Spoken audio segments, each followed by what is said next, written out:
entrevistei o professor doutor Edis Bellini Júnior, biólogo e coordenador do Laboratório de Genética e Biologia Molecular da Universidade Federal do Mato Grosso do Sul, em Três Lagoas.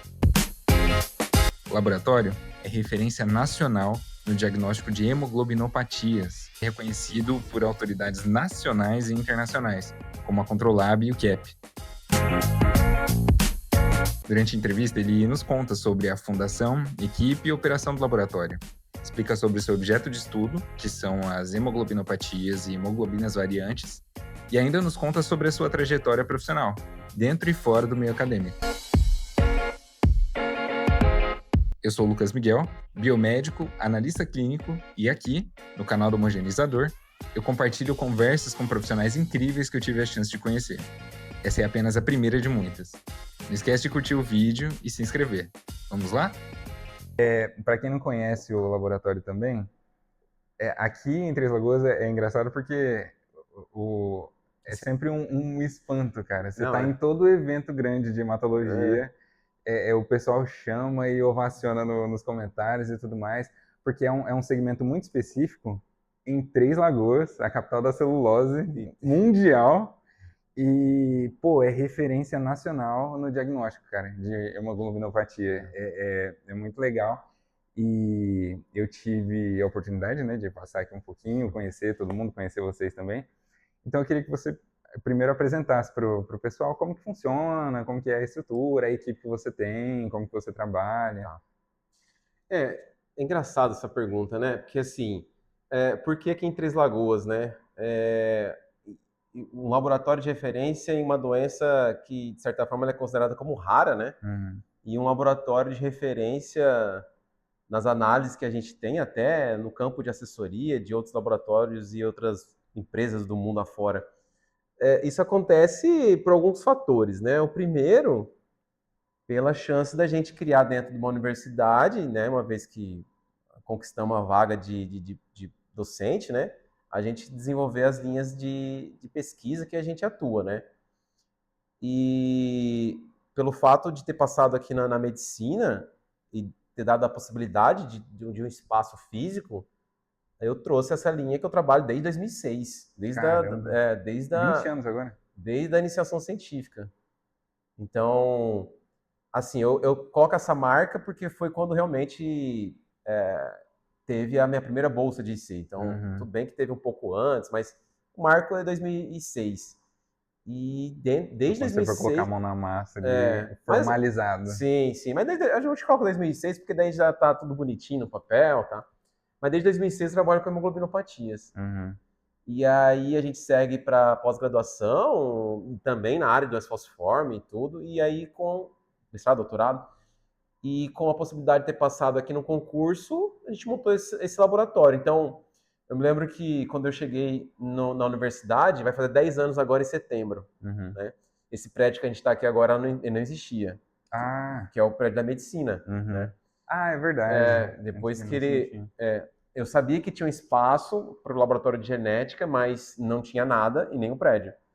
E depois ele foi inaugurado, esse prédio, no final de 2017, início de 2018.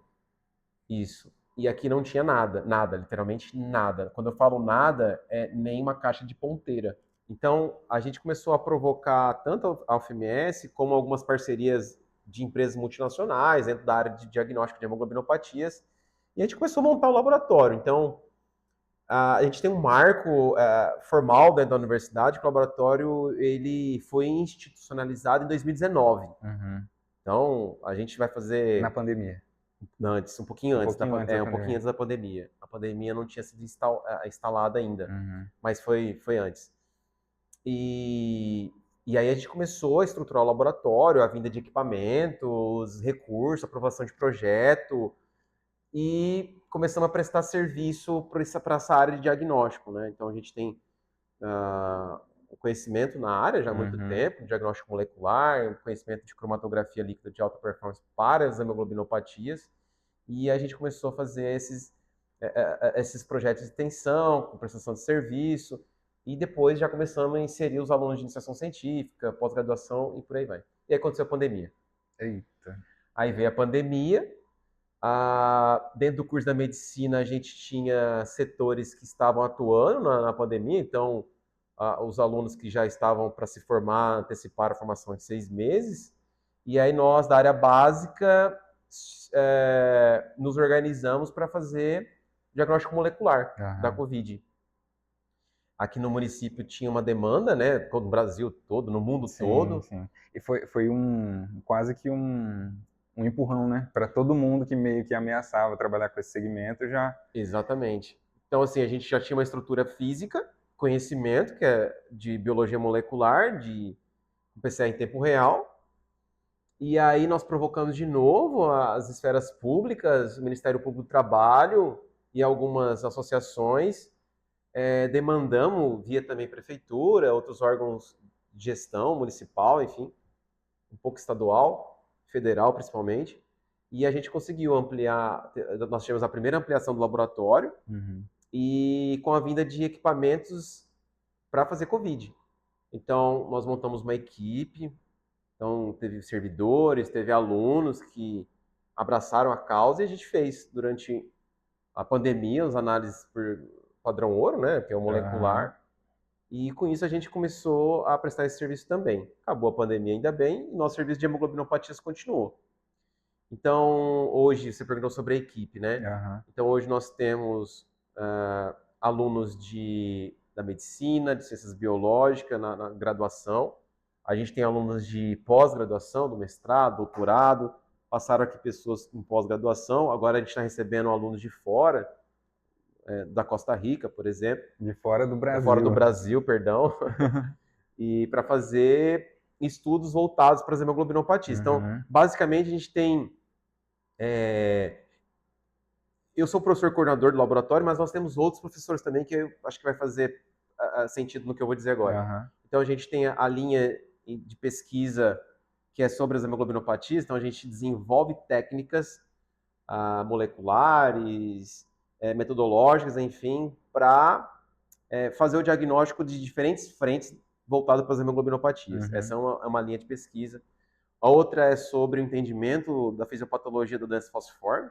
Então, a gente tem estudos buscando marcadores genéticos, marcadores bioquímicos, para fazer predição com gravidade da doença, para entender alguns subfenótipos. A gente tem estudos voltados para isso. Aí, junto com o professor Danilo, a gente tem uma linha muito interessante que envolve os modelos transgênicos camundongos, uma parceria com a Unicamp, com um outro professor de lá, que a gente estuda o uso de melatonina, canabidiol e vários outros elementos para entender como que eles podem minimizar os efeitos deletérios da doença. Caramba. E junto com o professor Lucas, também da farmacologia e da neuro, a gente também estuda algumas doenças de comportamento neurológico voltado para a saúde Nossa, mental, esquizofrenia. são linhas bem Né? amplas, né? É uma diversidade bem grande entre cada uma. Eu lembro de uma aula de estresse oxidativo envolvendo a anemia falciforme. Saí com a cabeça desse tamanho. Essa é uma área que a gente tem, o professor Danilo e eu, nós temos publicações assim juntos, ele também sozinho, com outras Aham. pessoas, mas enfim, a gente tem publicações que são bem citadas até hoje nessa área, Uhum. né? É uma linha também que a gente atua, né? Com a vinda de novos equipamentos no laboratório, então a gente tem um parque tecnológico, depois você vai ver nas imagens, Uhum.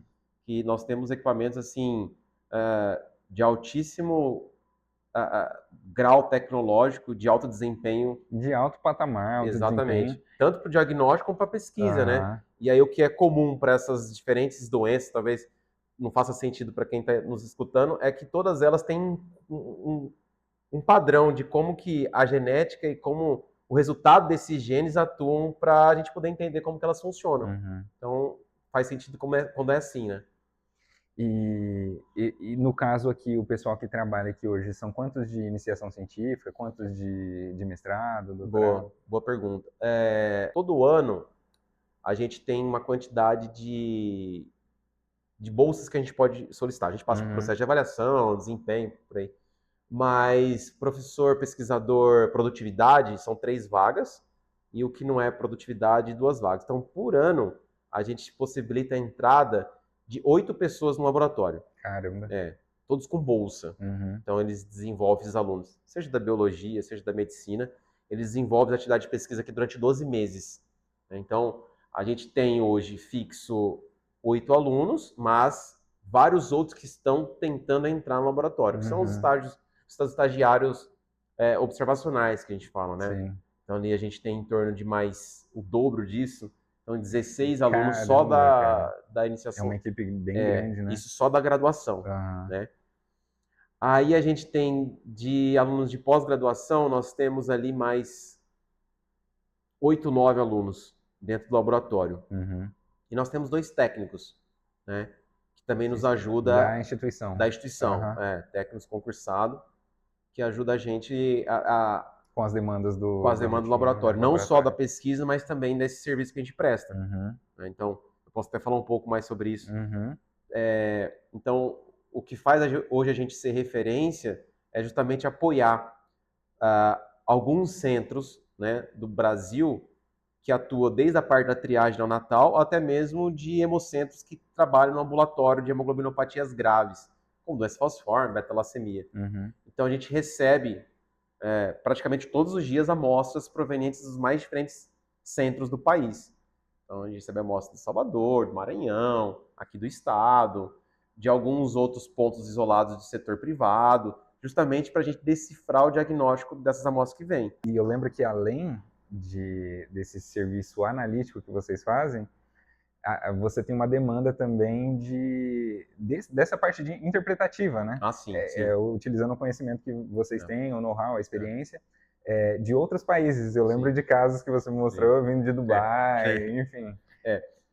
desde 2015 eu atuo nessa assessoria, né? Aham. Então, imagina, faz 11 anos já que eu atuo assessorando essas empresas que fabricam tecnologias para diagnóstico de hemoglobinopatias, né? Uhum. Principalmente cromatografia líquida de alta performance. Então, esses laboratórios distribuídos no mundo todo, Vietnã, cara, Estados Unidos, Abu Dhabi, em todos os lugares que você imagina no mundo, Na América Colômbia, Latina, América um monte. Latina, América Central, do Sul, enfim. Esses laboratórios, quando eles apresentam dificuldade de interpretar o que sai dessas máquinas, Aham. aí eles também me enviam, né? E a partir disso eu dou um parecer técnico daquilo que pode ser, algumas saídas de direcionamento diagnóstico, e aí eles recebem essas informações, né? Então, a gente também atua nesse campo de internacional, né? Então, Uhum. o que torna o laboratório também como referência, né? Eu nunca vi um. Primeiro que eu cheguei aqui, né? O biomédico, inocente e tudo mais, mas me assustou a parte de ciências biológicas, um envolvimento tão grande com a parte clínica. E é um serviço de ponta de qualidade, além da questão da estrutura e tudo mais. A equipe em si tem um entrosamento muito bom, um ambiente muito amigável, me recepcionaram super bem. E eu acho que muito disso se deve à maneira que você conduz as atividades aqui dentro, né? E é engraçado porque às vezes a gente associa a pessoa que tem muito conhecimento num pedestal ali que Ah, acaba sim, isolando ela sim, do contato com quem está chegando. claro.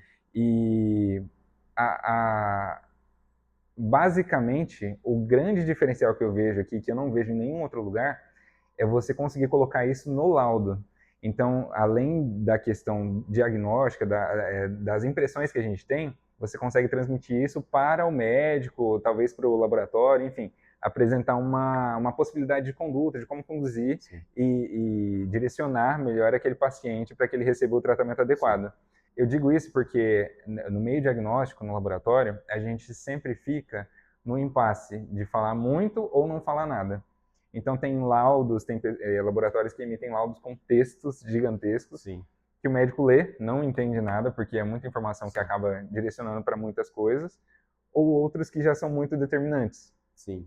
Acabam colocando o paciente, dão um atestado de óbito para ele, sendo que na verdade não era algo tão determinante assim. Sim, Como que a gente como que aconteceu, na verdade, sim, para esse tipo de prática sim, funcionar e acabar, no caso, se tornando um grande diferencial para sim. o laboratório? Não, essa pergunta é muito importante. Assim, eu vim de um laboratório também de referência, né? Uhum.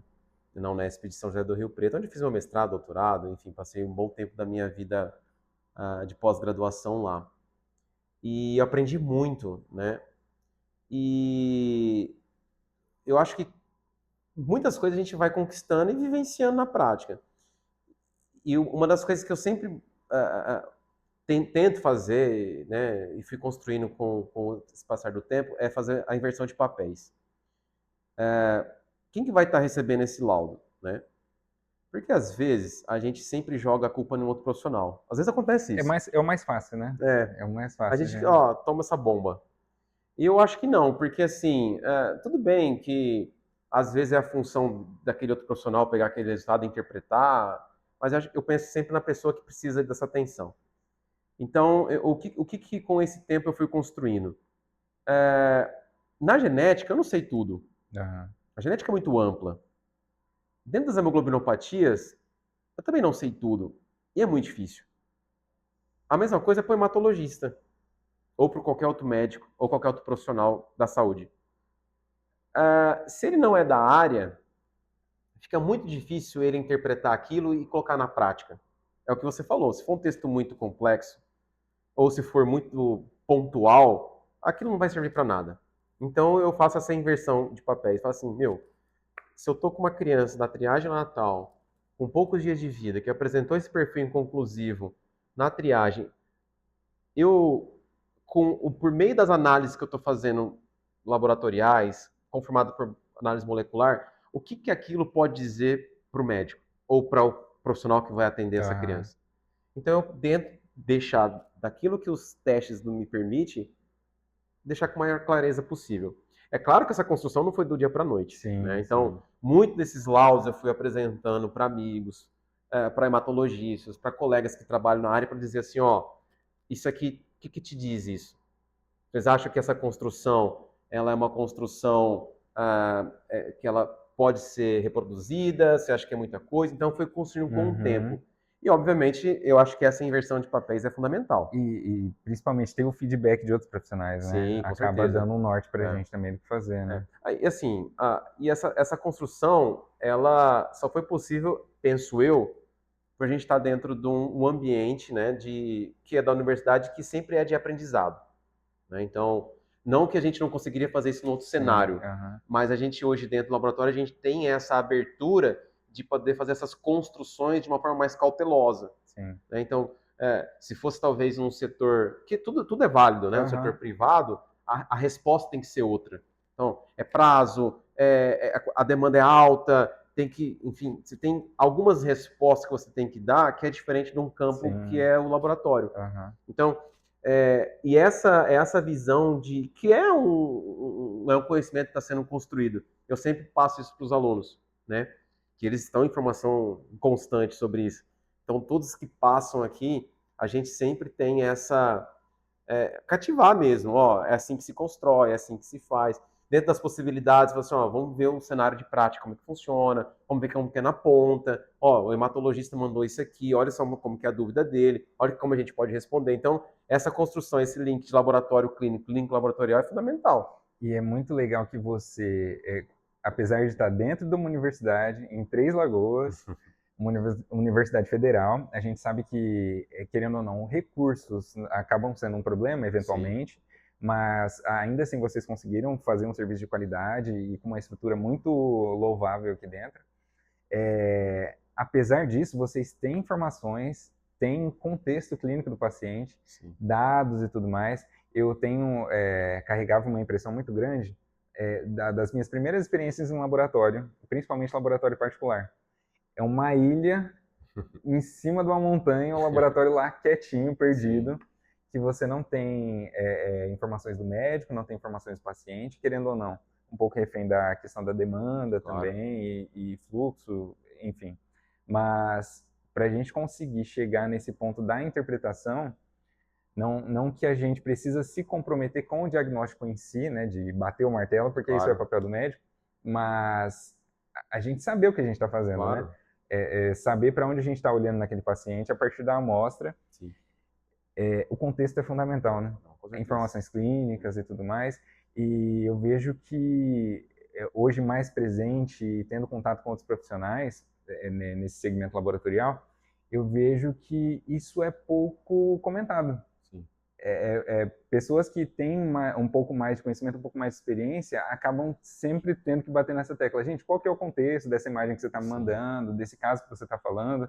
Então, é legal que você acaba fazendo o apanhado dessas informações, mastiga tudo ali o que precisa e dá o direcionamento final para a pessoa, né, para o profissional. Dá pra gente fazer uma analogia assim, ó.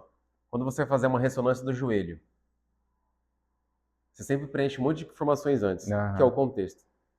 Você fazendo isso, essas observações bem mais claras, a pessoa que vai avaliar aquela imagem da ressonância do seu joelho, ela vai ser mais assertiva daquilo que você está encontrando. Ela vai direcionar a visão dela para aquilo que você... É a mesma coisa aqui. Então, quando essas amostras chegam para a gente tem um formulário que ele foi construído também com esse aprendizado. Então, é engraçado que recentemente eu entrei em alguns sites de laboratórios de referências mundiais e esses formulários que a gente envia é muito próximo do que eles, até mais rico, justamente para casar isso, né? Porque a gente sabe que existem mais de 1.800 hemoglobinas anormais, Brasil extremamente miscigenado, tem amostras no laboratório que foi documentado uma única vez no mundo aqui, então assim, essas informações prévias, elas são extremamente importantes para trazer no final um diagnóstico mais preciso. É fundamental ter essa interlocução com a parte clínica na ponta e no laboratório. E para biologia molecular é quase que impossível você fazer sem qualquer tipo de informação, né? Eu acho que assim, como a gente tem muito dessas amostras que vêm de setor público, elas são... esses exames eles são financiados pelo que existe na tabela de procedimento SUS. Então a gente sabe que ela é defasada, ela não é atualizada por muito tempo, tá? Enfim. Então a gente tem que construir mecanismos, né, de tecnologia de diagnóstico que pelo menos supram a parte desse valor desse fomento e até mesmo para que pessoas em alguma situação naquela instituição não conseguem enviar essa amostra, mas que ela consiga ter acesso por outros meios dentro de um exame mais acessível. Até porque é uma necessidade, né? Exatamente, né? Ela precisa daquele diagnóstico. Ou confirmar ou ir para outra linha de raciocínio diagnóstico. Então, tudo que a gente faz aqui dentro, buscando esses ensaios de biologia molecular, é justamente trazer o melhor custo-benefício. Então, a gente tem vários exemplos, a gente tem recentemente agora, se você quer falar agora sobre isso, mas acho que você vai perguntar. Depois eu consigo cortar. Tá. Mas pode falar? Tá. Então, assim, recentemente, por exemplo, a gente tinha um gargalo no Brasil, imagine só, o nosso país ele é um país continental. E a gente tem dentro de umas excelências, uma das excelências que a gente tem no SUS é o programa da triagem natal, é o teste do pezinho. Então, hoje a gente tem por lei algumas das doenças que são contempladas dentro do programa, e a doença falciforme e outras hemoglobinopatias é uma delas. E aí a gente tinha ainda tem, né? Mas a gente avançou muito recentemente. Crianças, quando são triadas e apresentam algum perfil inconclusivo, essas crianças, no caso das familiares, eles são convocados, né, para comparecer aos centros para fazer uma nova coleta e oferecer os exames para os familiares. Um perfil familiar. Exatamente, né? Para fazer o melhor aconselhamento e até fechar o diagnóstico. Só que imagine só, vamos pegar o estado do Mato Grosso do Sul. Hoje, o centro de triagem fica em Campo Grande. A gente sabe que o estado do Mato Grosso do Sul é muito grande e são poucas cidades. Então, se uma criança que veio lá de uma região bem distante de Campo Grande chegou a essa amostra e apresenta um perfil inconclusivo, até a busca ativa, fazer o contato com a família e que ela vá até o centro de referência e faça todo esse processo, passou-se muito tempo. Então, e esse tempo, se for uma hemoglobinopatia grave que nem da anemia falciforme, pode gerar sequelas futuras que não é legal para o bebê. Então, o que a gente fez? Assim, essa amostra que vem do papel filtro da triagem natal, que já é coletada ali entre o terceiro e o quinto dia útil, que é o ideal, a gente conseguiu fazer da seguinte forma. Se a gente extrair DNA dessa amostra, já fazer o diagnóstico molecular sem necessitar convocar a família e já ter o resultado até mesmo antes, se for uma hemoglobinopatia grave, doença falciforme, enfim, antes de surgir os sintomas. Isso ganha muito tempo. Antecipa vários passos, né? Antecipa vários passos. E é o que a gente fez. Então, isso a gente fez dentro de um contexto do melhor custo-benefício. Não é que ninguém fazia extração de DNA de papel filtro, se faz. Tem kits que já existem na literatura, vendidos, enfim, só que eles são muito caros. De novo, trazer isso para o Sistema Único de Saúde não teria um fomento claro. Então, a gente conseguiu fazer um método in-house, né? O que é o método in-house? A gente faz todas as etapas, os reagentes, para que aquela obtenção do DNA daquele papel filtro fosse o suficiente para fazer essa análise molecular. Então, a gente conseguiu fazer isso. Tem uma amostra viável, de qualidade, e o volume extraído do papel, né? Do papel filtro. Então, a criança não precisa ser mais chamada para esse centro, que às vezes pode ser distante, ou às vezes a busca ativa, a mãe trocou o telefone, a unidade de saúde perdeu o contato, mudou de estado. Não. Na própria amostra que foi coletado o teste do pezinho, a gente consegue confirmar hoje no laboratório doença falciforme. E é legal que a gente está falando de um dos serviços, do maior serviço em questão de abrangência, né, do país, da população. Exatamente, que é a triagem natal.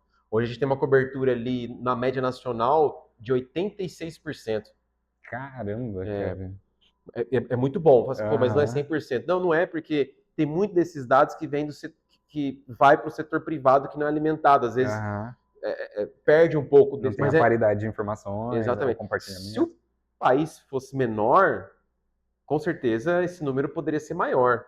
Em alguns estados, essa taxa de cobertura, às vezes, é até próximo de 100 ou até passa isso. Porque você tem estados que são vizinhos de outros países, e essas crianças nascem ali em volta por causa do sistema de saúde único, do SUS, enfim. Então você tem isso. Por outro lado, você tem estados que nem Amazonas, onde tem a floresta amazônica, para você chegar é mais distante, então tem muita comunidade indígena. Então, você tem todos esses fatores, mas dentro de um programa nacional é um dado fundamental. 85%, 86% é ótimo. É maravilhoso. Como uma forma de contextualizar para quem não conhece. A gente pensa, falando de hemoglobinopatia, a gente pensa em anemia falciforme e a gente pensa nas talassemias. Sim. Mas do pouco tempo que eu fiquei aqui, eu vi que isso é um universo gigantesco. É muito mais amplo do que apenas isso, né? Dando uma breve resumida sobre as talassemias, hemoglobinopatias, e depois a gente pula para um outro ponto que vocês são referência aqui também, que eu acho que vai ser legal de comentar. Como que a gente apresenta esse assunto para quem não tem tanto contato? Tá, não, é ótimo. Então, assim, eu vou falar o que a gente estuda, né? Talvez a gente tenha público que já teve um contato inicial, talvez pessoas que nem... Eu, por exemplo, tinha essa impressão aí, talassemia, anemia falciforme, mas como não foi o tema dos meus trabalhos na graduação, então acabou que eu meio que deixei de canto, era muito complicado, diferente da anemia aqui geral. Mas faz sentido, porque assim, dentro de um cenário que não é o nosso, a gente sempre vai tratar casos que são mais comuns, que faz sentido, doença falciforme e talassemia, é o que a gente vai encontrar no cenário brasileiro, tá tudo certo. Para o nosso cenário, não. Então, a gente sabe que todas as amostras que a gente recebe no laboratório, todas elas apresentam alguma hemoglobinopatia. A gente não tem amostra normal, né? Então, é onde que vem o nosso desafio. Quando vem para cá, já é com algum tipo de alteração. Exatamente, já vem de centros que triou, ou da triagem natal, que nem eu disse no começo, ou de ambulatório que trata pessoas com doença falciforme, ou outras hemoglobinopatias. Então, dentro desse campo de hemoglobinopatias, a gente tem aquelas que são caracterizadas como hemoglobinas variantes, por exemplo. São alterações moleculares que afetam os genes das globinas e troca-se aminoácidos na hemoglobina como um todo. E aí é onde que está o desafio. Essas alterações de aminoácido na hemoglobina repercute o que nos eritrócitos? Em tecidos ou no paciente? Esse é o desafio. Então é fazer esse link desde a alteração que a gente vê quando se analisa a proteína, esse link com as mutações que acontecem nesses genes e qual que é o desfecho clínico, se for isso que está acontecendo. Né? Porque a gente sabe que 2/3 dessas alterações, a gente tem mais de 1.800 hemoglobinas anormais descritas. Isso envolve desde hemoglobinas variantes, que é o exemplo que eu estou mencionando, e das talassemias que eu posso falar daqui a pouco. Mas qual que é o desfecho disso? 2/3 praticamente não tem nenhuma repercussão clínica nessas pessoas, mas eles apresentam alguma alteração, tá? Então a gente tem as hemoglobinas variantes como exemplo. A hemoglobina S é o caso mais comum, né? Que altera o aminoácido, essa hemoglobina em algumas condições específicas, como hipóxia, desidratação, ela ganha uma função que é de agregação, então ela se agrega às hemoglobinas no interior do eritrócito. E aí, se aquela condição não for revertida, aquele polímero ele se torna rígido e cresce no interior da célula. E aí ela começa a alterar a sua conformação.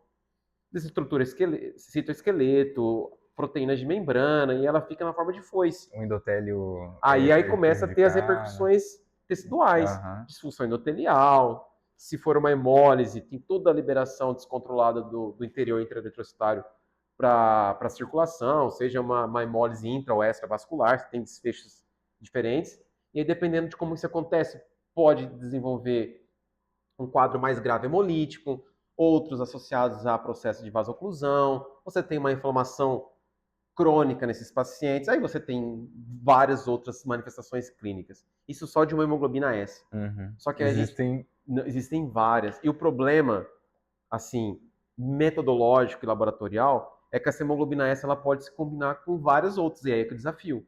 Sabendo. E o Brasil é um país altamente miscigenado, Exatamente. e aí a gente tem a possibilidade de fusão de várias Exatamente. mutações. Hoje, outro gargalo que a gente tem é justamente na triagem natal, quando se tem hemoglobina S e uma outra variante. Essa variante vai causar o quê nesse bebê? Será que ele vai ser considerado uma pessoa com doença falciforme Então, ou não? tem muitas variantes que ainda não se sabe o desfecho clínico que isso vai. Sempre a gente está detectando perfis que muitos deles a gente conhece, mas alguns não. A gente acabou de publicar um caso agora de uma hemoglobina chamada hemoglobina Rush, que ela cai no mesmo tempo de retenção da hemoglobina S na cromatografia. Só que esse paciente não cursava como uma pessoa com anemia falciforme, que só tem hemoglobina S. E isso não batia com as informações clínico-laboratoriais desse paciente. E aí fizemos análise dos familiares, vimos que o pai ele tinha uma hemoglobina S e a mãe uma hemoglobina provável S, só que com um quadro de reticulocitose que não é comum para um traço falciforme. Uhum. Fomos fazer toda uma avaliação laboratorial que a gente faz aqui, olhamos para os genes e encontramos, então, S. Rush. Então, assim, então esse não cursa como uma doença falciforme, mas ele tem algumas características que é diferente desse perfil. Outro exemplo que é clássico. A gente tem uma hemoglobina que talvez é a terceira, ela está brigando ali, dependendo do estado, terceira ou a quarta mais frequente do país, que é chamada hemoglobina Corlebu. Ela com S não tem nenhum problema relacionado à doença falciforme. Então nem se considera como uma doença falciforme. Então não precisa tratar essa criança. Não precisa fazer profilaxia com envio oral. Não precisa fazer todo um esquema vacinal. Ela tem o genótipo das alterações, mas não tem nenhum tipo de manifestação que vai prejudicar a vida desse paciente. Você dá alta para a criança, entendeu? Então você tem diferente dessas combinações. Mas apesar disso, é relevante ter o conhecimento desse tipo de alteração. Com certeza. Para a qualidade de vida dessa pessoa e, consequentemente, para a transmissão desses genes, né, com mutações. A gente não pode pensar só na doença falciforme ou das alterações de hemoglobinas das pessoas graves, que é importante, a gente precisa fazer isso. A gente tem que pensar do outro lado. Então, por exemplo, vou dar um exemplo bem prático. Doadores de sangue. Hoje, dentro das normativas que são estabelecidas para a qualidade do sangue, das políticas do sangue, todo doador tem que ser feito a triagem das bolsas para hemoglobina S, né? Só que quando você vai fazer a triagem, você vai encontrar outras hemoglobinas. E dependendo de qual é o serviço, qual é a hemorragia estadual, esses doadores recebem um feedback, você tem alguma hemoglobina normal. Não tem nenhum problema naquele momento, que inclusive ele doou sangue. Mas qual é essa hemoglobina? No laboratório a gente tem vários casos que, doei sangue lá, eu tenho essa... O que é isso? Entendeu? Então, a gente fez um trabalho muito bacana no estado. A gente trabalhou com mais de 10 mil doadores durante um período curto. A gente encontrou ali quase 3% de doadores com hemoglobinopatias no estado do Mato Grosso do Sul. Né? Tudo bem que a S é mais frequente, depois a hemoglobina C, mas a gente encontrou vários perfis, inclusive um que a gente vai publicar agora, que é uma hemoglobina S com hemoglobina E. É o primeiro relato no Brasil. Hemoglobina Olha E, só. origem asiática. S, afrodescendente. E temos no estado. Caramba, Entendeu? cara. Então, assim, a gente não pode pensar só no quadro grave que traz a doença, que tem que pensar sim, mas não só. Uhum, Essas pessoas têm direito de saber o que tem, até sim. mesmo para possíveis filhos e orientação daquela alteração. Então, tudo dentro dessas alterações, a gente está falando só de hemoglobina variante, que pode ter S com outras, ou tem homozigose para alguma dessas alteradas, que a gente precisa entender o que traz isso de desfecho clínico. A gente tem as talassemias, que é um grande grupo, que aí a gente tem dentro das minhas andanças, desde 2012 eu atuo na capacitação do Ministério da Saúde com treinamento para o diagnóstico em vários hemocentros do país, é nítido essa percepção que os profissionais eles têm essa dificuldade de entender hemoglobinopatias. Sim, sim. E não, assim, e quando é solicitado, né? No fim das contas. Exatamente. Então, assim, se eu não conheço a doença ou as alterações que existem, o que eu vou pedir de exame para entender aquele caso? Então, é a mesma coisa que às vezes você tem uma máquina ultra mega moderna, que nem inteligência artificial. Você compra lá o pacote do chat, ou enfim, de qualquer um que seja. Ele não sabe fazer uso da você não sabe ferramenta. fazer o uso da ferramenta. Então, esse nosso papel de educação continuada de profissionais de saúde voltado para hemoglobinopatias, ela é extremamente importante. Então, dentro das talassemias, a gente tem um gargalo muito grande. Muitos profissionais, isso eu falo desde parte laboratorial, a parte médica, não sabe olhar para talassêmicos. Não sabe. Porque você tem um fator muito confundidor na prática clínica, inclusive na atenção primária, que cursa muito próximo, por exemplo, de anemia ferropriva. Né? Tudo bem que se você tiver um serviço muito bem assessorado, com avaliação do status do ferro, de outras condições ali que te ajudam a descartar se é uma anemia ferropriva. E isso pensando na esfera pública. Exatamente. Na parte privada, muitas vezes a gente acaba pegando casos de pacientes que têm ali uma microcitose, uma discreta poliglobulia, mas se o médico não solicita outros exames, naquele perfil de rotina que ele ia solicitar, o ferro, ferritina e tudo mais, não, esse paciente vai para casa e, exatamente. Enfim. Ou às vezes, dependendo do profissional que pega esse paciente, ele já faz a suplementação de ferro oral. Que no fim das contas não ele vai voltar no serviço, dependendo dos gatilhos fisiológicos, enfim, até emocionais, esse paciente volta para o serviço. E não é que ele não aderiu ao tratamento, às vezes por não tomar o medicamento, é porque não resolve, é genético. Então a gente fez um piloto aqui, num dia de rotina do município, em Três Lagoas, 200 amostras da rotina, 200, com microcitose e hipocromia, de várias amostras de diferentes unidades de saúde. 8 casos era traço beta-talassêmico. Em um dia. Em um dia. Inclusive, um desses casos apresentou uma mutação que foi descoberto em um país lá da Europa.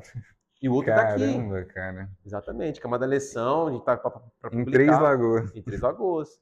Então, assim, mas o traço beta-talassêmico ele vai cursar bem, mas essas pessoas podem se encontrar. Um traço beta-talassêmico com outro traço beta-talassêmico, você tem 25% de talassemia mais grave, que é de transfusão de sangue de 20 a 25 dias, ou 30, enfim, dependendo qual a mutação, por toda a vida. De uma forma muito sucinta, o que eu me recordo é que as talassemias é um desbalanço entre as cadeias alfa e beta, né? Exatamente. E dependendo da proporção dessa alteração que é causada pela mutação gênica, a gente tem diferentes desfechos, né? Exatamente. O quão presente isso é na realidade de vocês aqui? No laboratório, é que assim, a gente sempre brinca, né? Nossa, nós tivemos tantos casos de beta-talassemia no mês. Foi a mais frequente. No nosso laboratório é um cenário muito misto. Assim, ele já vem é um nicho que já vem amostras triadas. Então, assim, dentro do nosso cenário, ela é bem frequente.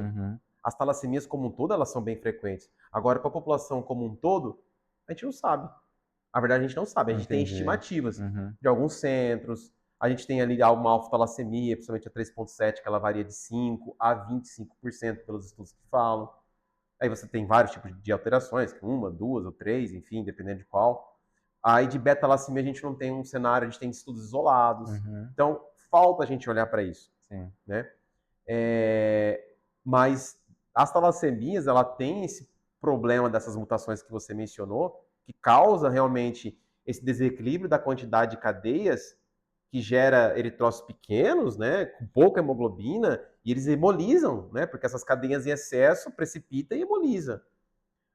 O problema que se tem é que elas podem combinar, esses alelos talassêmicos podem combinar com as variantes. E aí você pode ter infinitas possibilidades. Então, às vezes na teoria, quando a gente olha, parece que esses casos eles podem acontecer isoladamente. E não. Podem, obviamente, isoladamente, mas eles podem também estarem juntos. E a gente tem de tudo. E o legal é que aqui vocês conseguem olhar para tudo, né? Com certeza. Não só pela experiência, pelo conhecimento, mas porque vocês têm recurso para fazer justamente essa análise de diferentes segmentos, né? De hemoglobinas variantes e Exatamente. também dos padrões de talassemia.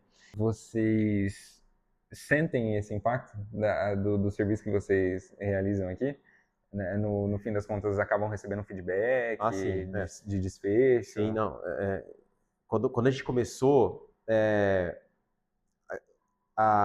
começamos as atividades de prestação de serviço do laboratório, a gente só fez isso porque existe uma demanda. Né?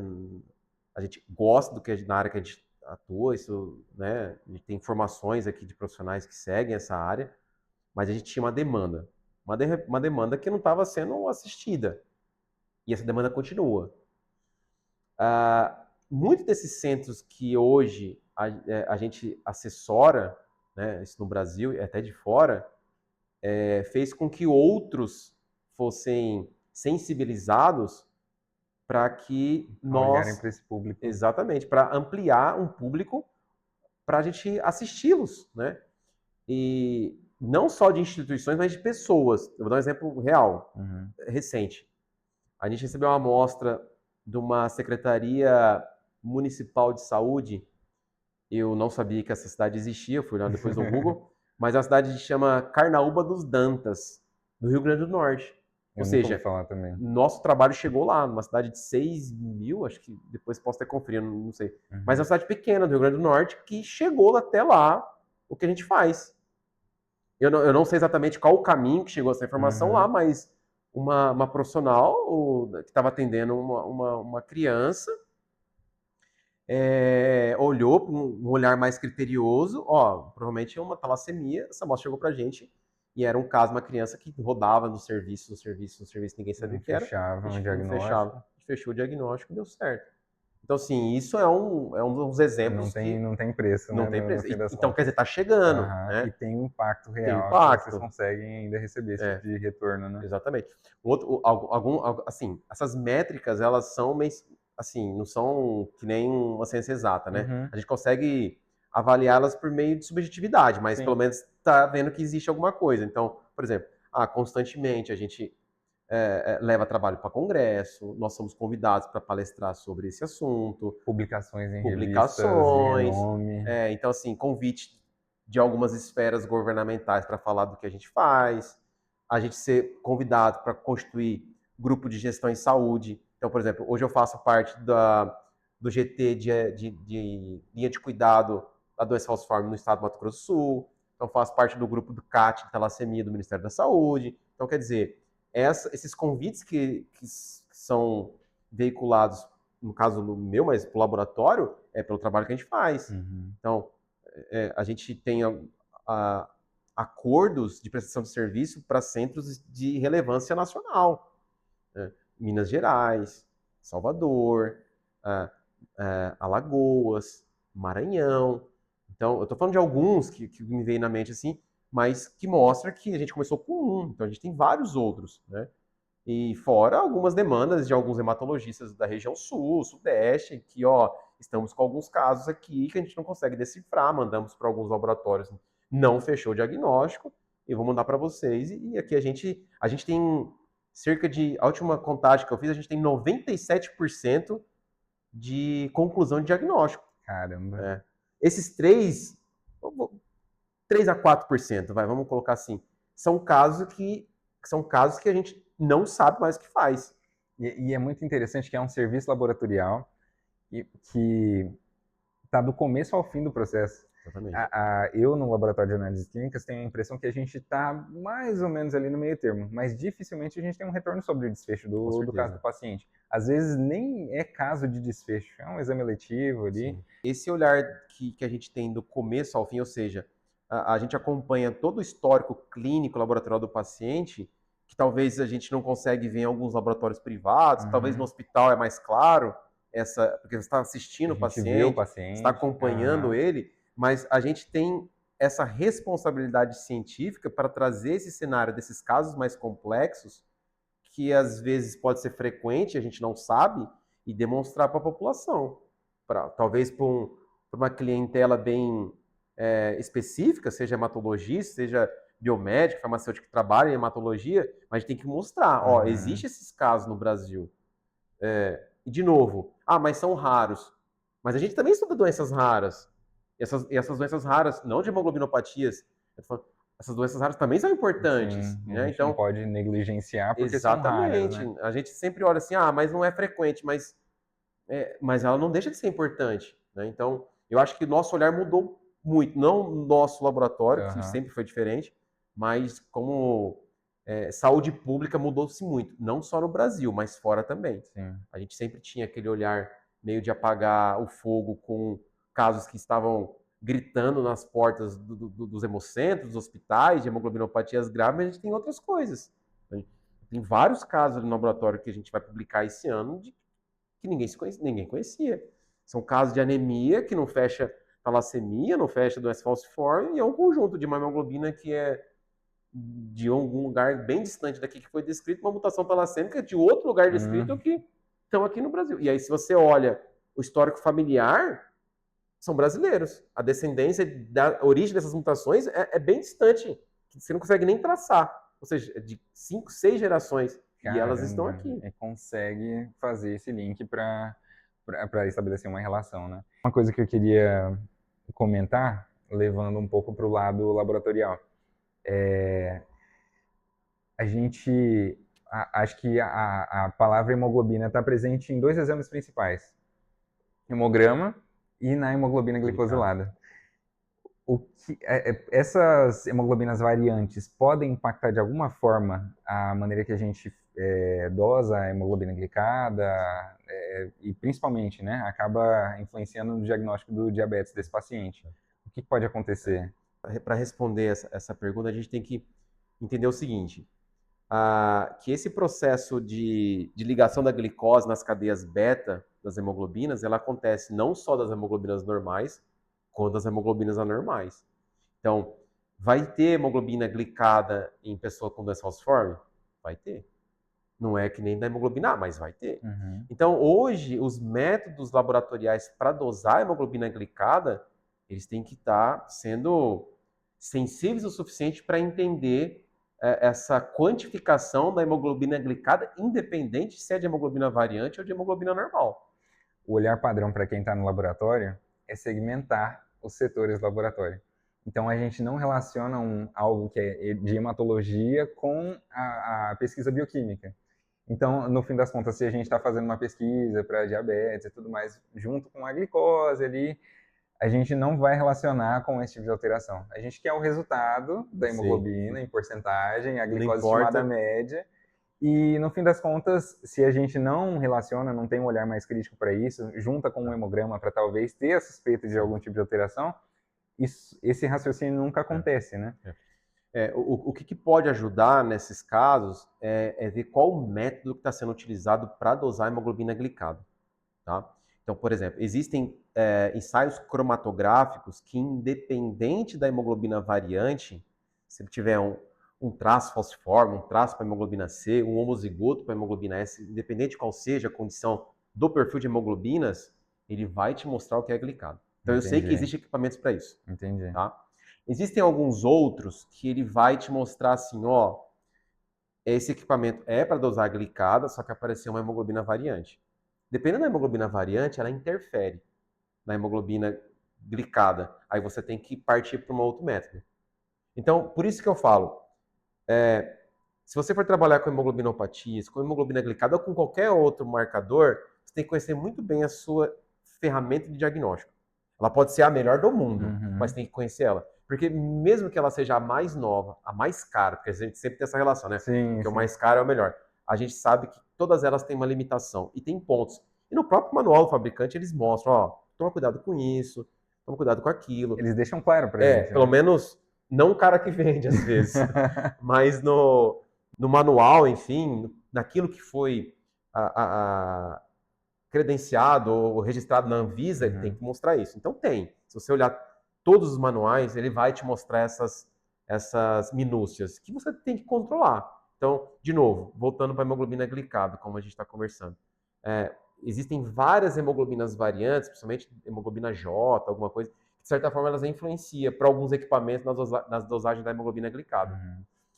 Existem equipamentos que, independente se tem hemoglobina variante ou não, ele vai te dar hemoglobina glicada. Então ele pega lá um pouquinho da S, pega um pouquinho da A e te dá um valor. E é Uhum. aquilo que você vai seguir, seria pré-diabético, diabético ou não. Entendi.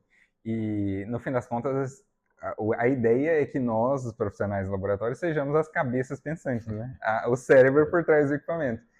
O que acontece muitas vezes é a gente acreditar que o equipamento vai dar o diagnóstico pra É, gente, no fim das contas, né? Você uma, falou de saber trabalhar com as ferramentas, exatamente. né? É justamente por conta disso. Eu vou falar uma coisa aqui que vai ser importante e isso gera muita discussão positiva. Como o nosso laboratório, a demanda não é tão alta como o laboratório de rotina, como o laboratório de triagem, a gente, de propósito, a gente não faz o interfaceamento das máquinas com o nosso sistema de liberação de resultado. A gente não faz isso, de propósito. Como eu disse para você, essas amostras que chegam para o laboratório, todas elas são hemoglobinas, são perfis anormais, né? Então, se a gente deixar tudo interfaceado, ele vai jogar frações em, em rótulos, né, dentro do interfaceamento, que às vezes não é o que a Uhum. gente espera. Se a gente ficar viciado só no interfaceamento, a gente vai liberar muito resultado errado. Na verdade, nem só liberar. Não tem alerta e flag para tudo, né? Exatamente. Exatamente. Então, se a gente for seguir só o que sai do interfaceamento, a gente vai perder tempo e dinheiro analisando, às vezes, um gene que não faz sentido nenhum. Então, a gente olha cromatograma por cromatograma quando chega no laboratório. Por isso que vai aquelas discussões de caso. Uhum. Ó, o cromatograma te dá isso. Porque os equipamentos, eles são ótimos. Aí vem da gente interpretar, que nem você falou. Uhum. São as cabeças pensantes no laboratório. Para dizer, ó, dentro do que existe, dentro dessa técnica, o que ela me diz? O hemograma é um exemplo. O hemograma é tão rico e tão pouco explorado hoje por profissionais. Só falando da série vermelha, você dá várias Tem uma discussões. infinidade, né, de coisas. Exatamente. Então, dentro das hemoglobinopatias é a mesma coisa. Todas as análises moleculares que a gente faz no laboratório, elas são desenhadas ou elas são realizadas de acordo com uma análise prévia do que a gente está vendo, seja no ensaio cromatográfico, eletroforese É capilar. praticamente um protocolo particular para cada paciente. Exatamente. E além disso, cada resultado das análises realizadas passam na mão de vocês. É. Né? Não tem uma automatização Assim, até parece que é uma coisa. geral. Até parece que assim, as coisas que andam no laboratório tudo em papel, né? Uhum. Não, eu quero dizer assim, as informações que se geram nas máquinas, Uhum. elas não são automaticamente alimentadas em software. A gente olha, seja um PDF, seja uma imagem do software, Sim. mas a gente faz isso. Entendi. A gente faz ali cara crachá. E isso, pessoal, no caso, se aplica para a realidade dele, igual ele comentou, por conta da demanda, do tipo de demanda que ele tem, do tipo de público que ele atende, né, aqui, que são pessoas já triadas previamente com alterações que precisam ser investigadas. Então, até por isso que a gente fala no laboratório que não dá para a gente copiar pop de um laboratório para outro. Porque tem as particularidades, a gente precisa ter o critério de definir o público que a gente atende. Inclusive, isso se aplica também para aquela questão de intervalos de referência. Se, por exemplo, ele utilizasse de flags padronizados pelo fabricante, não que seja a intenção de prejudicar a análise do serviço, né? Mas a gente utiliza de uma forma generalista, né? É uma faixa, um limite muito amplo que talvez escaparia ao diagnóstico, né, preciso. Esses valores, por exemplo, foi uma coisa bem interessante que para hemoglobinopatias é um exemplo que na prática a gente vê isso. Então, é óbvio que algumas hemoglobinas mais comuns, a gente tem uns intervalos de tempo de eluição, da hemoglobina S, C, e das outras não. Então a gente sabe, ó, inclusive, muitas dessas máquinas que hoje estão no laboratório e vêm para a gente porque a gente é um centro de referência, a gente alimenta essas informações para o fabricante. Então, por exemplo, a gente tem um perfil que de 200 amostras seja uma hemoglobina X. Uhum. Todas essas hemoglobinas que foram confirmadas por biologia molecular, ela se comporta desse jeito na sua máquina. Você dá início à caracterização de um Exatamente. perfil, né? Por isso que a gente tem esse rigor de olhar cromatograma por cromatograma ou eletroforese capilar por eletroforese capilar. A ciência está acontecendo aqui ao vivo. Ao vivo né? e a cores. Cara, eu tive justamente essa impressão quando Pois é. eu fiquei aqui. Ia comentar sobre o sequenciador. Eu lembro que no período que eu fiquei aqui, vocês terceirizavam esse serviço, né? Mas aí vocês colocaram aqui muito trabalho. Você já tinha trabalhado antes com sequenciador? Assim, é que eu já venho de uma idade um pouco mais avançada que a de vocês, né? Eu lembro que na época da minha pós-graduação, mestrado, doutorado, dentro do nosso instituto tinha um sequenciador. Só que poucas pessoas tinham acesso, porque realmente os insumos são muito caros. Uhum. Só que, como várias ferramentas de biologia molecular e várias outras técnicas de laboratório melhoraram a sua acessibilidade, a tecnologia ficou mais acessível, o sequenciador também. Então as análises genéticas também ficaram mais acessíveis. E quando a gente estruturou o laboratório, muitas das amostras muitas não, uma parte das amostras que a gente não conseguia fechar com os ensaios de biologia molecular, a gente necessitava de fazer o sequenciamento, né? Então a gente terceirizava isso. Qual que era o impacto disso? O custo. Uhum. Então, assim, se a gente terceiriza, a gente tem que pagar toda a parte de transporte para o serviço que está realizando. E quando a gente implementou o sequenciador aqui, aquilo que a gente pagava um valor, enfim, X, aqui era 3 vezes a menos. Caramba. Então, assim, eu até tenho números disso. Quando a gente não tinha sequenciador no laboratório, a gente só fazia as análises de sequenciamento para quem conseguia arcar esses ensaios, que fugia muitas das vezes da tabela de procedimento SUS. Sim. Hoje, com o sequenciador aqui dentro do laboratório, a gente consegue suprir isso. Então, muitas das amostras que a gente não fechava, a gente já fecha. Que legal. Foi um processo árduo, a gente teve o apoio do Ministério Público do Trabalho, que nos ajudou a fazer esse investimento. Foi uma provocação muito bem desenhada, muito bem articulada, demonstrada por números. E justificada, justificada, né? Isso aqui é um ganho que tem para a população, não só sul-mato-grossense, mas por todo o país, né? Então a gente demonstrou por números, sensibilizou a procuradoria, sensibilizou toda a parte do judiciário, e eles destinaram esse recurso. Então o laboratório está com um sequenciador. Isso não é um sequenciador de última geração, não é um NGS. É um sequenciador ainda por método de Sanger, mas ainda funciona muito para nós. Então são análises, genes específicos, a gente procura mutações de hemoglobinopatias, né? É óbvio que dá para fazer várias outras análises moleculares, mas como o nosso laboratório é referência para isso, então a gente nos cercou para isso. Então, fez um ano agora, que esse sequenciador está aqui dentro do laboratório, e a gente ampliou muitas análises, né? E todo mundo ganha com isso. O serviço que a gente presta, essa assistência, o paciente na ponta, os profissionais da saúde, os alunos que aprendem isso, os técnicos, os servidores, todo mundo ganha. E a gente há pouco estava conversando sobre o desafio de estabelecer um protocolo viável para a extração do DNA no papel filtro. Comenta um pouquinho do perrengue que você passou. Tá. Não precisa dar detalhes a respeito do protocolo, até porque vai ser trabalho para quem quiser consultar isso, mas assim, é igual você falou, existem kits prontos para isso, mas a ideia foi fazer um protocolo que tornasse esse serviço viável para vocês. Eu sempre brinco com o pessoal do laboratório, né? Nós somos movidos a desafios. Então, todo dia tem um desafio aqui dentro. Vem uma amostra distante daqui, a gente começa a fazer as análises, começa a montar o quebra-cabeça. Enquanto a gente não fecha aquele diagnóstico dentro do prazo estabelecido, né? Porque a gente tem um tempo para liberar esse resultado, a gente não descansa. Então, é muito comum você passar aqui na frente do laboratório, 11 horas da noite, tem alguém aqui. Na maioria das vezes eu estou aqui. Final de semana, muito difícil, mas a gente sempre é movido por Tem que ter um desafios. tempinho também, né? A gente tem os nossos desafios. E esse desafio do papel filtro, ele é real.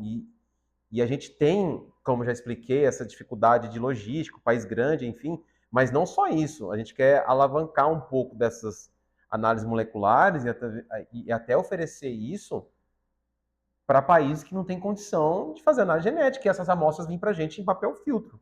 Se transportar amostra biológica, sangue total, DNA, é muito burocrático. É isso que eu ia falar. Qual a vantagem, no caso, além da questão de você fazer uso de um papel que é proveniente da triagem neonatal, no caso já tem a questão do tempo útil que a gente ganha para o paciente, mas a viabilidade da amostra, a estabilidade dela é melhor do que o sangue total?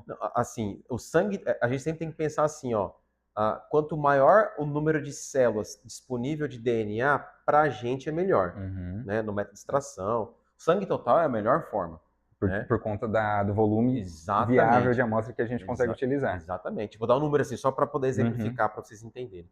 Então, quando a gente tem a amostra sangue total, a gente pega ali de 200 a 400 microlitros, a gente vai extrair em torno de 200 a 500 nanogramas de DNA por microlitro. É um número que dá para fazer várias análises.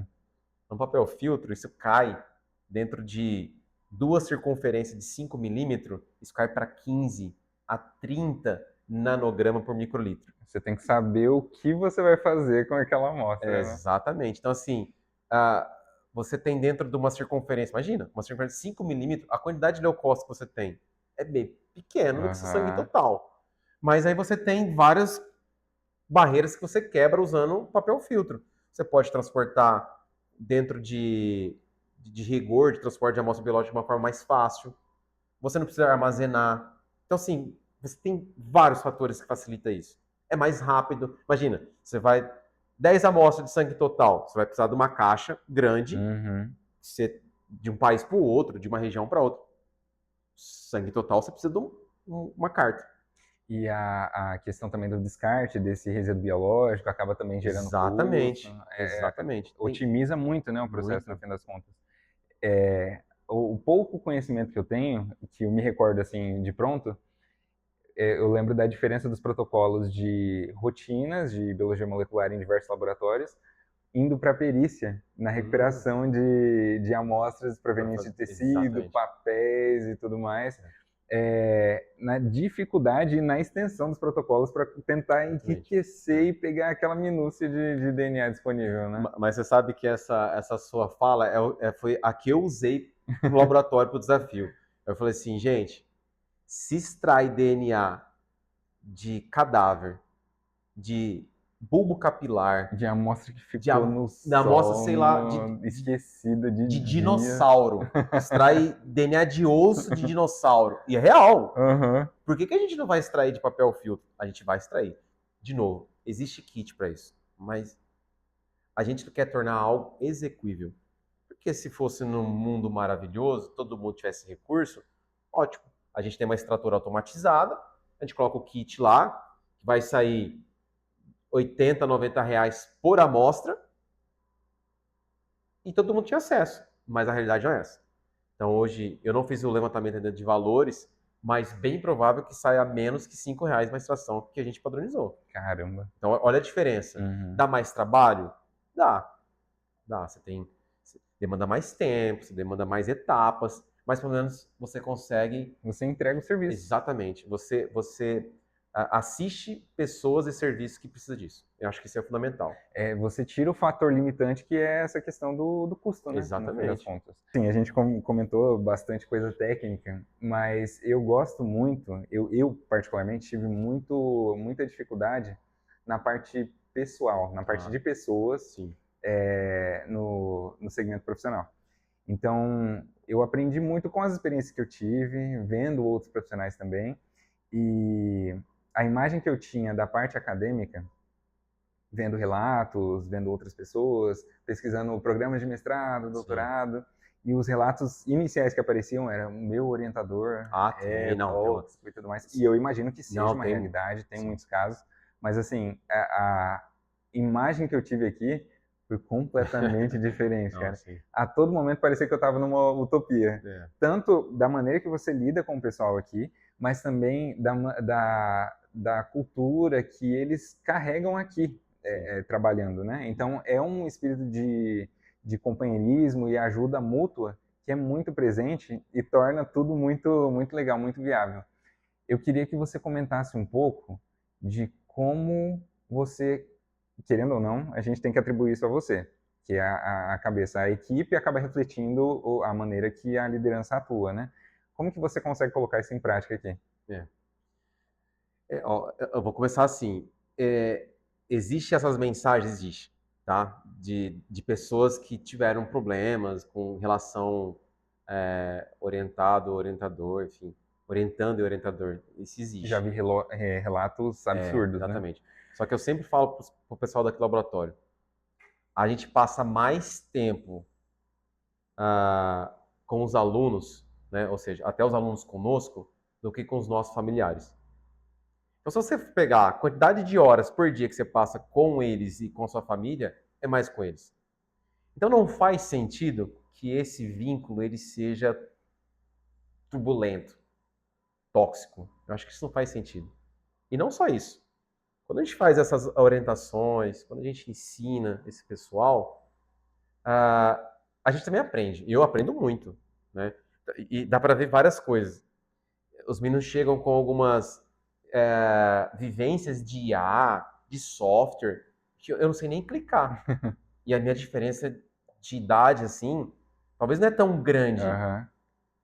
mas isso já dá uma proporção de conhecimento de tecnologia que eu não tive. Então eu acabo aprendendo com eles. Então, e na minha pós-graduação, eu também não tive um ambiente tóxico. Eu tive um ambiente muito, muito prazeroso. Então, eu tentei reproduzir isso para onde eu estou, né? Então, eu não tenho nenhum problema, ainda bem, nem com os meus alunos de pós-graduação e nem de graduação. Uhum. Imagina, na medicina a gente tem, todo ano entra 60, cada semestre a gente tem 3 turmas dessas rodando. Então, eu ainda não recebi nenhuma ouvidoria desses alunos Aham. acerca disso, porque eu também inverto os papéis, né? Então, ao mesmo tempo que eu cobro, eu inverto o papel assim, como que eu gostaria de ser cobrado, né? Então, eu faço esse exercício diariamente. Eu faço isso. Porque eu vou precisar deles, eles vão precisar de mim. Então, às vezes, tem que fazer uma análise que, às vezes, foge do projeto dele de mestrado, que é importante que eu vejo, que é para a formação dele, que, às vezes, ele não entende naquele momento, e eu peço para que eles me ajudem nisso, e eles fazem, então eles me ajudaram em alguma coisa, e eu Uhum. tento retribuir isso de outra forma. Então, é um aprendizado constante. Então, essa vivência ela tem que ser saudável. Não só entre os alunos, mas os técnicos e os outros professores, como eu comentei no começo. Então, hoje o laboratório tem eu como o coordenador, assino por ele, sou responsável técnico, enfim, mas a gente tem parcerias e com qualquer pessoa, com qualquer professor, Uhum. né? Não só da instituição, mas de qualquer instituição. Eu acho que isso que é importante. Mas sempre esse ambiente saudável. Você está propagando, então, o que você acabou tendo como experiência na sua Claro, formação também. claro. Não, eu agradeço muito a minha ex-orientadora, que ela permitiu que eu visse isso, né? Talvez não da mesma forma, porque as pessoas são diferentes, mas muito do que eu sou hoje, com certeza, a gente foi aprendendo. E fui vendo outros profissionais, outros professores que não deve ser assim. Que eu sou perfeito? Não. Já teve momentos aqui que eu tratei alunos de uma forma que eu não deveria. E eu vi que. E a gente vai aprendendo. Inclusive, a gente tem momentos momento de convivência, que eu sempre prezo para que isso aconteça em ambiente separado do Aham. trabalho, justamente para a gente cativá-los e mostrar que o mundo é importante dentro do ambiente profissional, mas fora também, né? Sim. Então, esse é um aprendizado. Então, A gente se você sentiu isso, que ótimo. Mas é isso a todo dia. Você ficou mais que um a dia aqui, ideia, né? aham. Eu acho que a gente acaba perde, na verdade, a ideia de que a figura de liderança também está em constante Com aprendizado, né? certeza. Então, você falou essa questão de ter erros e acertos, e é algo que eu diria que é justo. No fim das Sim. contas, você está carregando essa bandeira para o pessoal poder seguir, né? Acho que a gente acabou não falando sobre a sua formação. Ah, tá, Você legal. falou de Verdade, como né? foi Sim, para sim, esse segmento de hemoglobinopatias, sim. mas da graduação e tudo mais? Eu sou biólogo, né, de formação. Eu me formei aqui, em Três Lagoas. 2004, 2007, que eu fiz a graduação. E eu me lembro que quando eu terminei a graduação, eu falei assim, eu nunca mais volto para Três Lagoas. Porque Três Lagoas era muito diferente de 2007, muito diferente. E aqui tinha o olhar para essa parte clínica? Nada, não tinha nada. Esse lugar que nós estamos aqui hoje era um campo de futebol. Era um campo de futebol. E assim, talvez não faça sentido para as pessoas mais novas agora, mas nessa época você não tinha tantas oportunidades de universidade, nem pública e nem privada, para fazer um curso de graduação. A nossa região aqui tinha poucos lugares. Hoje você tem um monte. Então, hoje você pode escolher a dedo. Tem opções, né? Você tem muitas opções. Na nossa época não tinha. Na nossa época não tinha internet. Tinha, mas era bem ainda devagar, né? A gente tinha... Na minha graduação eu já tive acesso, mas assim, a gente não tinha, por exemplo, vou consultar o melhor curso que tinha. A gente pegava as revistas que vinha, sei lá, tinha um manual lá acho que era da Folha, tinha lá 5 estrelas, e aqui era um ótimo curso, né? Ainda hoje é um ótimo curso de ciências biológicas. E isso fez com que, ainda na graduação, me interessei muito por parte de pesquisa, tudo. A gente montou, na época, na graduação, um laboratório de hemoglobinopatias. Caramba! A gente tinha uma professora que ela não dominava a área, mas ela tinha muito interesse, e muito grato por ela. E a gente conseguiu montar, escrever alguns projetos iniciais e estruturamos um laboratório. Dentro Que legal. Depois não teve continuidade, porque eu, o professor Danilo, a Jéssica e alguns outros que passaram para esse laboratório, mas depois que essas pessoas foram formando não teve continuidade, o professor aposentou e tudo mais. Mas a partir disso eu tive uma atenção. E nessa época de graduação eu rodei em vários lugares para ver se era isso que eu queria.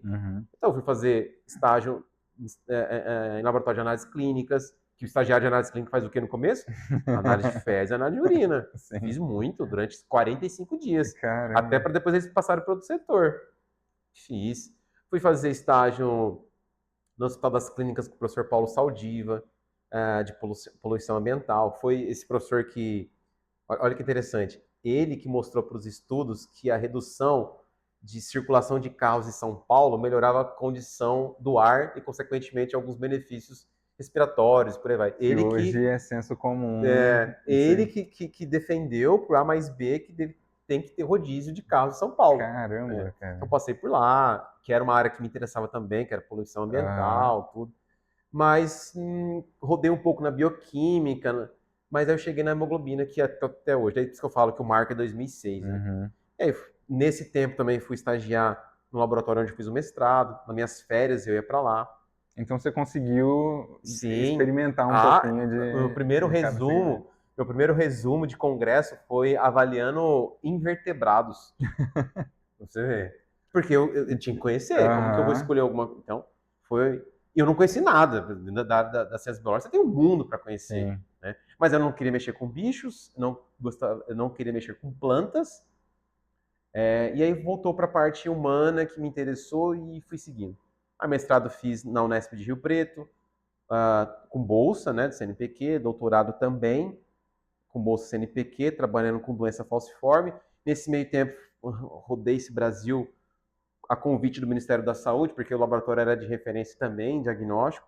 Então, aprendi muito, né, com o que tinha lá. E aí fui fazer essas captações para o Ministério da Saúde. Fui para eventos internacionais apresentar trabalho, para a África, fui para a América Latina, América Central, enfim, para vivenciar um pouco dessa realidade de pesquisa, é onde que eu me senti, assim, me identifiquei mais. Nesse meio tempo, além dessas atividades, comecei a ministrar aulas numa universidade privada em Rio Preto, onde eu fiz a pós-graduação. E nesse meio tempo eu fui contratado por uma empresa para prestar assessoria em interpretação de cromatografia. Isso foi em 2015, estou até hoje. Então, olha só, vai fazer 11 anos que estou fazendo isso. Caramba. Então, surgiu a oportunidade de prestar um concurso aqui. Prestei, passei e estou aqui hoje. Assim, resumidamente é isso. Fechou o ciclo voltando para cá. E onde eu disse que eu não voltaria. E pretende sair? Então, eu tive a chance, né? A gente conversou já antes da oportunidade para a UFSCar, né? Eu passei no processo de redistribuição em São José do Rio Preto, mas era um curso novo, sem prédio, sem a infraestrutura que a gente tem hoje. Então, hoje a gente tem, vocês vão ver depois nas imagens, a gente tem não é o melhor parque tecnológico para hemoglobinopatias, mas é muito próximo do ideal, né? Então, a gente tem ferramentas que possibilitam a gente fazer esses estudos. Então, eu não teria isso lá na UFSCar, e foi um dos pontos, assim, decisivos para isso, né? Então... E teve um pouquinho de apego emocional também com sim. o local aqui, imagina, o a que gente... foi construído. Sim, e agora a gente está na fase de ampliação, né? Então, a gente vai passar por uma segunda ampliação. Então, o espaço que hoje a gente tem no laboratório, devido a essa demanda de alunos, de outros professores que atuam em pesquisa no laboratório, a gente já não tem mais um espaço físico salubre, né, para desenvolver essas atividades. Então, a gente já tem um projeto aprovado, a gente agora está na fase de captação de recurso para fazer essa ampliação e até tornar o laboratório, na parte de análises moleculares, mais restrito, para fazer com que as certificações que a gente tem continuem, né? Os ensaios de proficiência nacional, internacional, e até pleitear uma acreditação dentro do laboratório para ficar dentro das normas mais, assim, o que espera no mercado, tanto de inovação, de prestação de serviço. Eu lembro que a primeira coisa que me chamou a atenção assim que eu cheguei, não conhecia os equipamentos, né? O certificado da Controlab. A Controlab sim. eu conhecia. Hoje a gente tem, né? Porque assim, é muito fácil para eu falar assim, o que a gente está emitindo de resultado é isso, pronto, acabou. A gente é bom, a gente é referência, né, como é que você prova a qualidade do processo? Exatamente. Né? Então a gente contrata, né? Que nem eu mencionei. A gente tem o ensaio de hemoglobinopatias da Controlab, né? E a gente tem o internacional, que é do Colégio Americano de Patologia, que é o CAP de hemoglobinopatias. Então, todos eles, a gente tem 100% de eficiência. Então, a gente tem, depois você pode mostrar para eles, enfim. Mas a gente participa desses dois programas justamente para falar assim, os laudos que nós emitimos, eles têm essa credibilidade dos ensaios de proficiência, no qual a gente tem as certificações. Você se lembra de algum momento marcante ou memorável da profissão, no geral, que te tocou, que você carrega? Eu acho que tem sim. Eu acho que quando eu passei no concurso. Eu acho pra que cá? Pra cá. Porque assim, para quem é biólogo sabe o que eu tô falando. Diferente das outras áreas, que a graduação já te dá um norte muito rápido para você entrar no mercado de trabalho, dependendo da área da biologia que você vai fazer, você precisa, obviamente, de ter uma pós-graduação, e principalmente na parte acadêmica, no qual eu queria, pesquisa acadêmica, você precisa passar em concurso público. No Brasil é assim, né? Para você estar inserido em pesquisa e dentro de uma estabilidade financeira, para que você possa desenvolver seus projetos, não só pessoais, mas principalmente profissional, você tem que passar numa carreira de docência dentro de uma universidade pública. E os concursos são escassos e são bem concorridos, né? Então eu me lembro que quando eu fui concorrer, eu concorri com amigos meus. É o grande objetivo. Exatamente, de quem tá é o nesse ápice, por exemplo, no Brasil hoje, se você quiser trabalhar com pesquisa, hoje ainda melhorou bastante, tem o setor privado, alguns hospitais de excelência, inclusive antes de prestar o concurso, eu estava quase contratado para o Hospital da Criança em Brasília, então estava, de certa forma, mais confortável, que ia gerenciar um grupo de coagulopatia e hemoglobinopatias que hoje existe. Caramba, no qual eu tive a oportunidade de passar lá e conhecer o serviço? de fazer a implementação uma parte da molecular. Por isso que eu fui convidado. Entendi. Entendeu? Então, assim, só que nesse meio tempo surgiu aqui o concurso, tinha um pós-doc engatinhado e prestei e passei. Então, esse foi um fator que me marcou bastante, porque tudo aquilo que eu tinha de projeto, agora era possível ser executado sem problemas de instabilidade, né?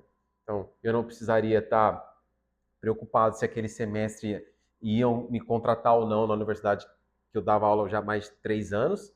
Eu não precisava ficar mais preocupado se aquilo que eu tinha construído com uma multinacional durante vários tempos ia se firmar ou não, e várias outras situações. Então, isso foi um marco, né? Consegui entrar na carreira, que eu vou fazer 10 anos em outubro. Foi um marco, assim, que eu me lembro agora, né? Talvez Se você me perguntar isso amanhã, talvez eu volte nisso, mas talvez com outra ênfase, com outros exemplos. Mas esse hoje, para trazer agora para essa pergunta, supetão aqui, acho que essa seria a que marcou. E no caso, você já deixou claro que vocês atendem a todo o Brasil e até países de fora. Se alguém que estiver assistindo a gente tiver um interesse em contratar os serviços, talvez esse auxílio diagnóstico para os pacientes, é possível? Eu acho que assim, o laboratório ele pode ser alicerce para várias demandas, né? Uma é essa que você mencionou de prestação de serviço.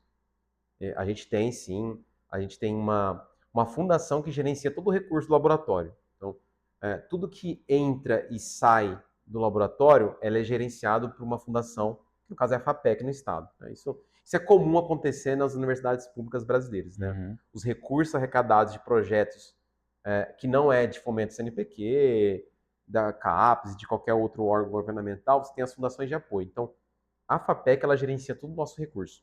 Emite nota fiscal, tem um balanço dentro que o TCU cobra. Então, assim, tudo dentro de uma transparência que eu, assim, admiro, né? Uhum. Eu não conhecia esse lado. Inclusive, a gente foi o primeiro projeto na UFMS a fazer esse tipo de prestação de serviço com arrecadação de recursos. Foi Caramba. o primeiro. Isso deu portas para vários outros, né? Então, nós somos o primeiro. E foi bem difícil, tá? Mas foi o primeiro. A vanguarda sempre é difícil. É, muito difícil. Mas hoje a gente, nossa, tira, assim, tá tudo bem. Então, acho que essa é uma demanda que a gente pode atender, né? Então, serviço privado, serviço público, que demanda, a gente tem um contato, depois está disponível na internet. Tem o WhatsApp do laboratório, a gente tem o site do laboratório, com informações, esse exame faz aqui, não faz, esse caso aqui merece o quê? Então, assim, a gente tem essa assistência, né? Uhum. Uma outra coisa que a gente não pode deixar de mencionar, as outras duas, na verdade, é uma que eu ensino. Então, a gente sempre está aberto para receber profissionais de qualquer lugar, tanto do Brasil quanto fora, para justamente vivenciar o que a gente faz no laboratório, discussão de caso, conhecer o que é um laboratório de referência na parte de diagnóstico molecular. Então, a gente tem essa parte de aperfeiçoamento, treinamento técnico e uma outra desenvolvimento de projeto, né? Que é fazer um mestrado, fazer um doutorado, desenvolver uma pesquisa voltada não só para o diagnóstico, né? Como eu mencionei, a gente tem vários projetos andando. Eu talvez tenha falado de uma forma mais rápida, mas a gente tem, por exemplo, um fazendo agora de acompanhamento de hemoglobina fetal, de pessoas que são respondedores ou não à hidroxureia, e a gente vai verificar quem são esses fatores ou quem são esses marcadores moleculares genéticos para dizer, essas pessoas que apresentam esse conjunto de mutações pode administrar hidroxureia, que eles vão responder bem com o aumento da fetal e outros marcadores, e esse grupo não adianta. Já vai para o lado da farmacogenética. Exatamente. Então, um tratamento personalizado para esse paciente. Exatamente. Há um projeto de doutorado da nossa aluna, da Gabriela, do Maranhão, que a gente vai acompanhar esse paciente por 18 meses, a gente vai ter um apoio com o Hospital da Criança, fazer NGS de um painel de mais de 30 genes, para verificar quem são essas variantes. E a gente tem um outro projeto agora que a gente vai desenhar junto com um aluno de doutorado que está vindo de Costa Rica. A gente vai fazer uma transcriptômica de algumas vias voltadas para o sistema endocannabinoide, de resposta inflamatória, para predizer quem são esses marcadores que se expressam de uma forma diferenciada, selecionar isso num painel mais específico para a expressão gênica e poder reproduzir isso numa corte maior. Então, assim, são esses 3 demandas que a gente consegue suprimir no laboratório. Uhum. E, de novo, eu estou falando pelo laboratório porque talvez eu tenha uma participação mais de toda a sua construção, mas existem vários outros professores junto, né? Uhum. Eu acho que isso é interessante. O professor Lucas Gazzarini, o professor Danilo Grunig, e vários outros. Eu estou citando esses 2 que são os mais próximos, que também têm projetos extremamente importantes com captação de recursos. Então, hoje o laboratório, eu sou responsável técnico, mas muitos desses professores, colaboradores, inclusive amigos, eles tornam o laboratório viável para captação de recursos. Então, a gente tem, de novo, essa captação de recursos dessas análises laboratoriais, mas somando a participação desses outros professores, a gente tem uma capacitação de recurso aí dentro desses 5, 6 anos de quase 5 milhões de reais. Então, assim, isso faz com que o projeto de mestrado seja execuível, tanto da parte metodológica, financeira, de resultados bons, doutorado, pós-doutorado e por aí vai. Eu me lembro que quando você me falou da equipe, dos professores, foi praticamente montando a equipe dos Vingadores, né? Então, o cara que era a referência em bioquímica relacionada à parte de fosforme, o outro do segmento farmacológico, neurociência. É isso mesmo, é isso mesmo. É uma equipe, né? Aham. A equipe ela só é boa quando você tem essas peças que são fundamentais, não só profissionalmente, intelectualmente, mas também como relação pessoal, né? Então, Uhum. não adianta nada. Hoje a gente faz pesquisa e esse contato entre as pessoas tem que ser positivo. Se não for, não dá certo. É muito difícil dar certo. Bom, eu agradeço ao seu tempo disponível para compartilhar esse tipo de informação com a gente, a sua rotina, a sua vivência. Eu imagino que, assim como eu tive esse choque em saber o quão grande é, na verdade, esse segmento, o pessoal que está assistindo também vai ter esse tipo de experiência. Então, não, eu que agradeço, Lucas, por você ter dado até essa oportunidade para a gente, né? Porque a gente não consegue nem parar um pouquinho para estar conquistando as redes sociais no que a gente faz, que é muito difícil, Uhum. né? Você está fazendo um papel bem bacana, eu já te elogiei várias vezes. Não porque você está vindo aqui, né? Ou talvez você está vindo aqui porque eu te elogiei, mas eu acho que essas divulgações elas são importantes para quem está vendo e que não tem essa vivência. Então, eu que parabenizo você por esse papel formador, né? Então, obrigado. E as portas do laboratório sempre estão abertas, não só para você, mas para quem tem Para interesse. quem tiver vontade. Então, gente, fica aí o convite. Muito obrigado. Obrigado, Até Lucas. uma próxima conversa. Pronto.